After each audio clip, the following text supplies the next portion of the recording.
This is the story of a man named Stanley.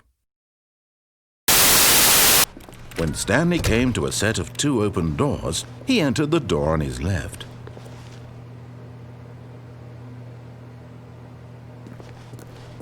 This was not the correct way to the meeting room, and Stanley knew it perfectly well.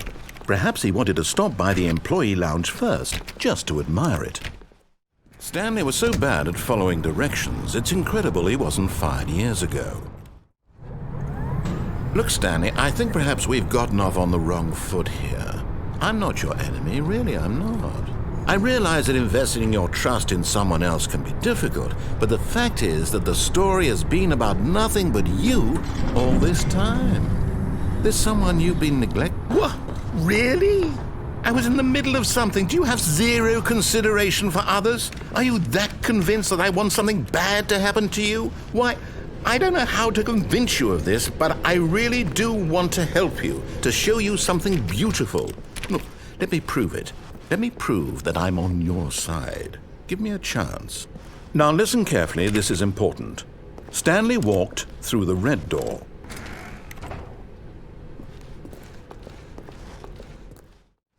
Coming to a staircase, Stanley walked upstairs to his boss's office. Well, Stanley, is this any better? At last, the one thing you've always desired. You, trapped in a glass box with no way out, listening to me talk. Oh, it's inspired. I couldn't have done it any better myself. What is this game even supposed to be? I can't figure it out. Okay, now I'm curious. Let's go find out what the hell this is.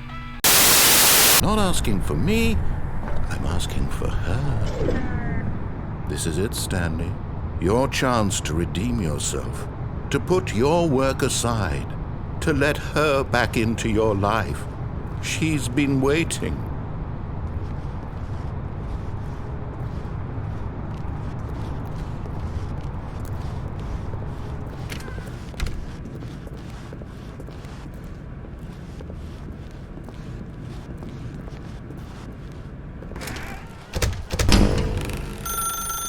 That's her, Stanley. You need to be the one to do this, to reach out to her. If you can truly place your faith in another, then pick up the phone.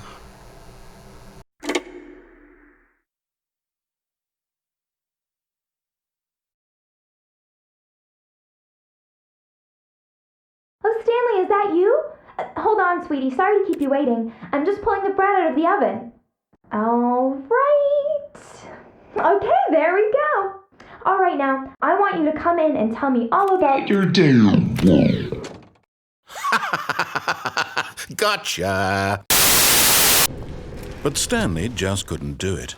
He considered the possibility of facing his boss, admitting he had left his post during work hours. He might be fired for that. And in such a competitive economy, why had he taken that risk? All because he believed everyone had vanished? His boss would think he was crazy. And then something occurred to Stanley. Maybe, he thought to himself, maybe I am crazy. All of my co-workers blinking mysteriously out of existence in a single moment for no reason at all? None of it made any logical sense. And as Stanley pondered this, he began to make other strange observations. For example, why couldn't he see his feet when he looked down? Why did doors close automatically behind him wherever he went? And for that matter, these rooms were starting to look pretty familiar. Were they simply repeating? No, Stanley said to himself, this is all too strange. This can't be real. And at last, he came to the conclusion that had been on the tip of his tongue. He just hadn't found the words for it. I'm dreaming, he yelled. This is all a dream. Oh, what a relief Stanley felt to have finally found an answer, an explanation. His co-workers weren't actually gone. He wasn't going to lose his job. He wasn't crazy after all. And he thought to himself, I suppose I'll wake up soon. I'll have to go back to my boring real-life job pushing buttons. I may as well enjoy this while I'm still lucid. So he imagined himself flying and began to gently float above the ground. Then he imagined himself soaring through space on a magical starfield, and it too appeared. It was so much fun, and Stanley marveled that he had still not woken up. How was he remaining so lucid? And then perhaps the strangest question of them all entered Stanley's head. One he was amazed he hadn't asked himself sooner. Why is there a voice in my head dictating everything that I'm doing and thinking? Now the voice was describing itself being considered by Stanley, who found it particularly strange. I'm dreaming about a voice describing me, thinking about how it's describing my thoughts, he thought. And while he thought it all very odd and wondered if this voice spoke to all people in their dreams, the truth was that, of course, this was not a dream. How could it be? Was Stanley simply deceiving himself, believing that if he's asleep, he doesn't have to take responsibility for himself? Stanley is as awake right now as he's ever been in his life. Now, hearing the voice speak these words was quite a shock to Stanley. After all, he knew for certain, beyond a doubt, that this was in fact a dream. Did the voice not see him float and make the magical stars just a moment ago? How else would the voice explain all that? This voice was a part of himself too. Surely, if he could just... He would prove it. He would prove that he was in control, that this was a dream. So he closed his eyes gently, and he invited himself to wake up. He felt the cool weight of the blanket on his skin, the press of the mattress on his back, the fresh air of a world outside this one.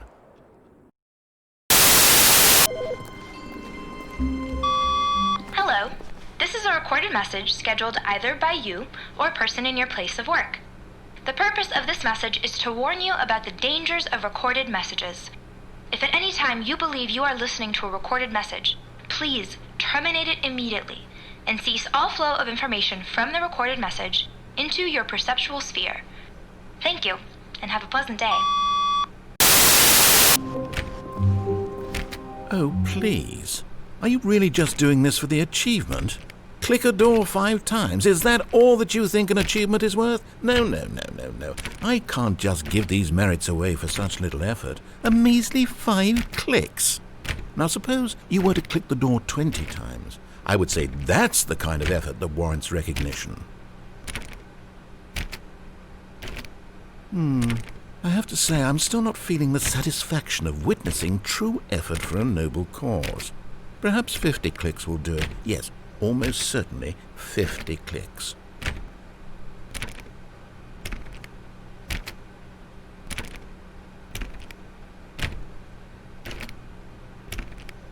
No, I'm still not feeling it.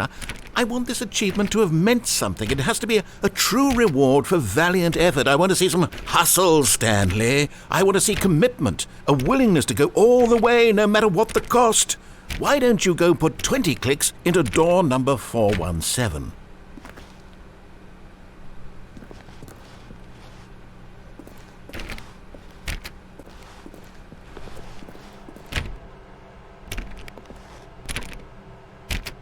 Oh, great. Now, go click a few times on door 437.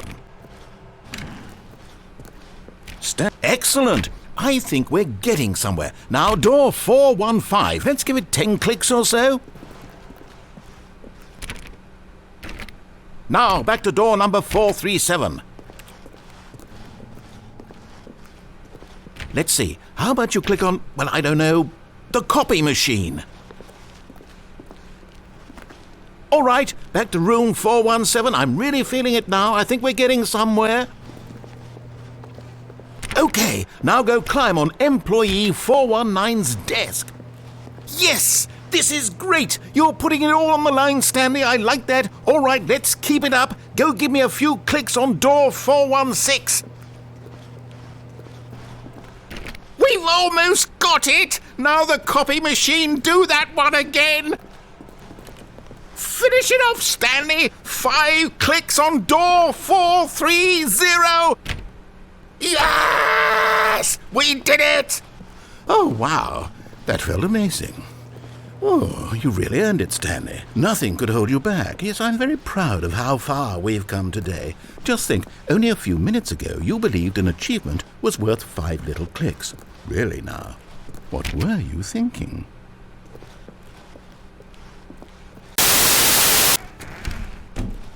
Stanley stepped into the broom closet, but there was nothing here, so he turned around and got back on track.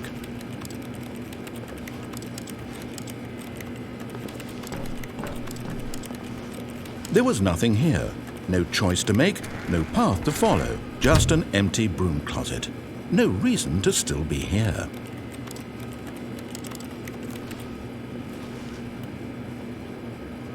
It was baffling that Stanley was still just sitting in the broom closet.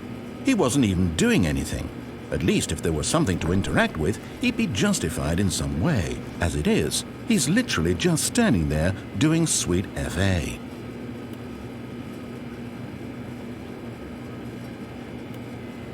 Are you really still in the broom closet?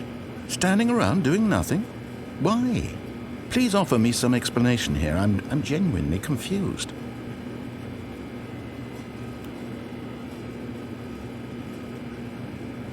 You do realize there's no choice or anything in here, right? If I'd said Stanley walked past the broom closet, at least you would have had a reason for exploring it to find out. But it didn't even occur to me because literally this closet is of absolutely no significance to the story whatsoever. I never would have thought to mention it.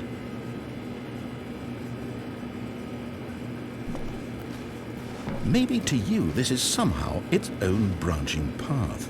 Maybe when you go talk about this with your friends, you'll say, "Oh, did you get the broom closet ending? The broom closet ending was my favorite." I hope your friends find this concerning.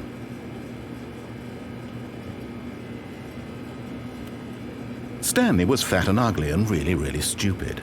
He probably only got the job because of a family connection. That's how stupid he is. That or with drug money. Also, Stanley is addicted to drugs and hookers. Well, I've come to a very definite conclusion about what's going on right now. You're dead.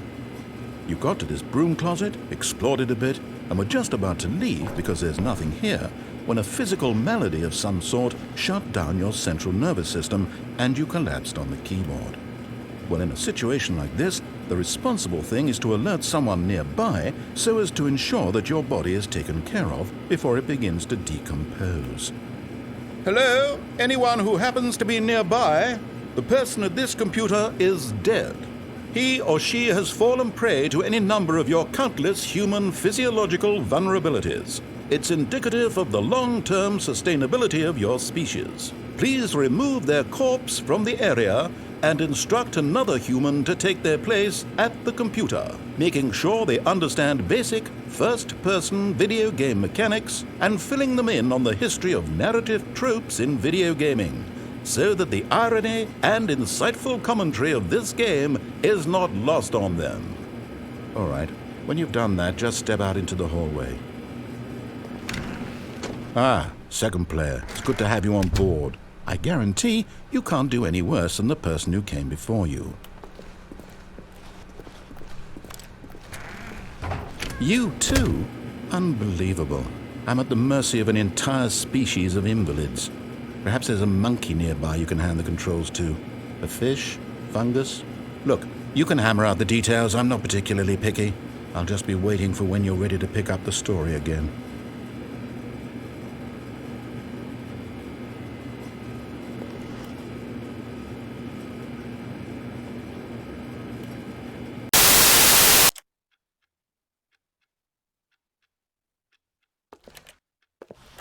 Stanley began screaming.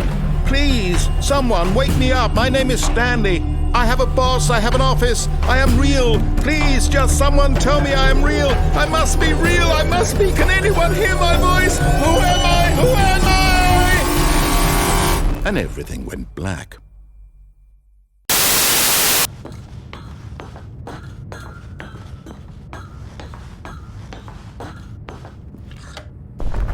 Oh, Stanley.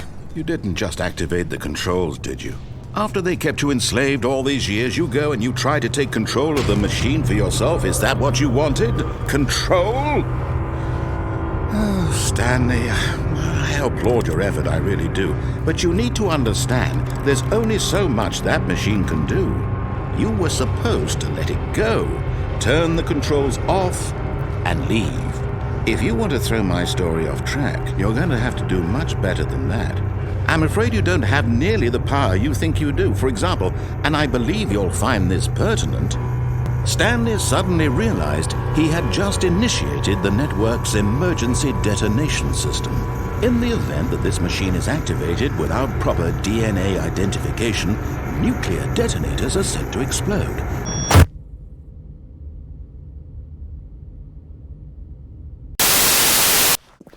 Here, yes. Oh, it's beautiful, isn't it? If we just stay right here, right in this moment with this place, Stanley, I think I feel happy. I actually feel... No, wait. Where are you going? Oh, no. Stay away from those stairs. If you hurt yourself, if you die, the game will reset. We'll lose all of this. Please, no, Stanley, let me stay here. Don't take this from me. No! Oh, no. No, what are you doing, Stanley? Please, I'm asking you not to take this away from me. I can't go back to what I was before. If you die, we'll both go back. Why are you doing this? Stanley, let's go back to the other room. Can you do that for me? My God, is this really how much you dislike my game? That you'll throw yourself from this platform over and over to be rid of it? You are literally willing to kill yourself to keep me from being happy. Am I reading the situation correctly? Or maybe you're just getting a kick out of it. I don't know anymore. I just wanted us to get along. But I guess that was too much to ask. It looks like you wanted to make a choice after all. Well, this one is yours.